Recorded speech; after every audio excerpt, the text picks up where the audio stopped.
हेमंत सोरेन भी जेल में बंद है। प्रतुल जी, देखिए, सबसे पहले मैं आपको बता दूं कि जो गठबंधन के कंपैरिजन की बात होती है तो कांग्रेस हमेशा दम भरती है कि भाई हमने 231 232 सीटें जीती और 234।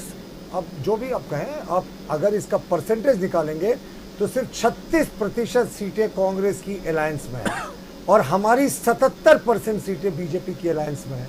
तो आप अभी भी फर्क समझ सकते हैं डबल हो कि किस तरीके से किसका क्या आंकड़ा है। और साहब, ये जो कहते हैं कि 240-41 लाकर हमारी नैतिक हार हो गई, ये खुद बोल रहे हैं कि 2004 में जब इन्होंने सरकार बनाई थी तो कांग्रेस की महज 145 सीटें थी। 400 का नारा हमने नहीं दिया था। नहीं तो टोका 400 का नारा हमने बोलते रहे, मैं नहीं टोका। 145 सीटों पे सरकार बनाने वाली 2004 में कांग्रेस आज हम पर 240 पर प्रश्न कर रही है। और देखिए, इन्होंने तो नैरेटिव बदला। पहले इन्होंने रखा था 370 से 380 के बीच का टारगेट, जो इनके नेता सब जगह कहते थे। उसके बाद जो इनकी अंतिम बैठक हुई चुनाव के दिन तो 295 का आंकड़ा इन्होंने फ्लोट किया, पर 370 380 कहाँ चला गया। और जहां तक लौटते हैं, जिस तरीके की बातें हो रही हैं, देखिए, प्रधानमंत्री जी ने स्पष्ट किया कि ये मेरा कार्यकाल बड़े फैसलों का होगा। पिछले कार्यकाल में क्या हुआ? 370 हटा। इनके नेताओं ने कही थी बात कि खून की नदियां बह जाएंगी कश्मीर में, हटाकर तो देखो 370 35 से सब हट गया। 1947-48 में कश्मीर को तत्कालीन प्रधानमंत्री नेहरू जी अगर लेकर यूएनओ नहीं गए होते तो ये बार बार अंतर्राष्ट्रीय मुद्दा नहीं बनता। ये यूएनओ चले गए थे लेकर। तो इनकी भूलों को हम लोगों ने सुधारा। ट्रिपल तलाक के जरिए मुस्लिम बेटियों को हक दिया कि जो मुस्लिम युवक, कुछ मुस्लिम युवक उनका शोषण करते हैं, ट्रिपल तलाक करके छोड़ देते हैं, वो समाप्त हो। तो ये सारे बड़े फैसले हम लोगों ने लिए, रामलला विराजमान हुए। और अब जो मोदी जी ने कहा है कि अब बड़े फैसलों का समय है, तो मैंने तो पिछले बार भी आपके डिबेट में कहा था कि यूनिफॉर्म सिविल कोड पर नीतीश कुमार ने लिखित सुझाव दिया है। लॉ कमीशन ने जब मांगा उनसे, जो लॉ कमीशन रिपोर्टें ले रहा था कि इसका जेडीयू सपोर्ट करता है यूनिफॉर्म सिविल कोड का। चंद्रबाबू नायडू ने भी आज एएनआई को इंटरव्यू में कहा कि we stand with Modi and his nationalist brand of politics. तो अब कहाँ जो शख्स हुआ है वो कहाँ रहा?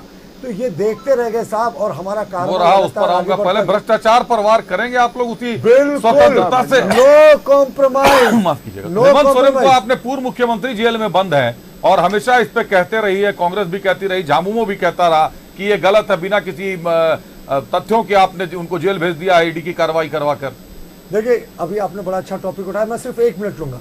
हाई कोर्ट ने केस नंबर, मुझे अभी भी याद है, सीआर क्रिमिनल रिट पिटीशन 68/2024 में स्पष्ट कहा था कि हेमंत सोरेन की गिरफ्तारी प्रथम दृष्टया सही है। और वो जो आदिवासी का नैरेटिव रच रहे हैं कि आदिवासी के कारण उनको गिरफ्तार किया गया, वो एक हारे हुए मुंह वकील की अंतिम कोशिश लगता है। ये हाईकोर्ट के विद्वान न्यायाधीशों की टिप्पणी थी। अब देखिए, कल्पना सोरेन जी ने क्या कहा, फेसबुक पर पोस्ट करके लंबा चौड़ा कहा कि जेल में जिस तरीके से स्टेन स्वामी के खिलाफ साजिश की गई थी, उसी की तरह हेमंत सोरेन के खिलाफ साजिश हो रही है। स्टेन स्वामी का आपको मैं याद दिला दूं कि स्टेन स्वामी की जो मौत हुई थी 5 जुलाई 2021 5 जुलाई 2021। और जेल में आपको बता दूं, जो संविधान का 7वां शेड्यूल है उसके आइटम नंबर 4 में स्टेट लिस्ट में आता है। यानी जेल का एडमिनिस्ट्रेशन पूरे तरीके से राज्य सरकार का प्रेरोगेटिव होता है, राज्य सरकार की जिम्मेवारी होती है। तो वहां अगर उनके जेल में मौत हो जाती है, और तो जेल एडमिनिस्ट्रेशन ने क्यों नहीं इलाज किया रहा है। और उस समय 28 नवंबर 2019 से 29 जून 2022 तक मुख्यमंत्री महाराष्ट्र के शिवसेना उद्धव ठाकरे के नेता उद्धव ठाकरे थे और कांग्रेस के साथ उनका गठबंधन, कांग्रेस उसी सरकार में थी। तो जेल तो इनके अंदर थी। अगर लालू यादव को ये केली बंगला उपलब्ध करा देते हैं, जब उनको प्रधानमंत्री 71,000 करोड़ घोटाला का बात करते हैं, अगर ये बड़ा संवेदनशील मुद्दा है रिया जी, ये बड़ा संवेदनशील मुद्दा है। कल्पना सोरेन जी ने ट्वीट भी किया है। अजीत पवार के बारे में तो बोल देना। अरे, आपको जो पवार कहना कह लीजिएगा, पहले मुझे खत्म करने दीजिए। मैं कह रहा हूं कि इसी तरीके से जेल जो है, मैंने आपको संविधान का बता दिया 7 शेड्यूल 4th आइटम, ये जेल एडमिनिस्ट्रेशन राज्य सरकार का विशेषाधिकार है। तो फिर स्टेन स्वामी की तरह हेमंत सोरेन के खिलाफ कौन साजिश कर रहा है? क्या वो मुख्यमंत्री चंपई सोरेन पर आरोप लगा रही है?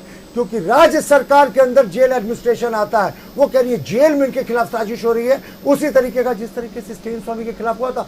अरे कल्पना जी, आपने क्या कहा? आपने अपने ही सरकार को कटघरे में खड़ा कर दिया। आप जेल पर प्रश्न कर रही है जो आपके अंदर टोटली आता है। आप मुख्यमंत्री चंपई सोरेन को अपने निष्ठा पर प्रश्न उठा दिया कि उनके रहते जेल एडमिनिस्ट्रेशन हेमंत सोरेन के खिलाफ स्टेन स्वामी की तरफ कोई बड़ी साजिश कर रहा है। अपनी सरकार पर इतना गंभीर आरोप, आगे क्या बचता है कहने को। चलिए मोहन कर्मकार जी का रुख करते हैं। मोहन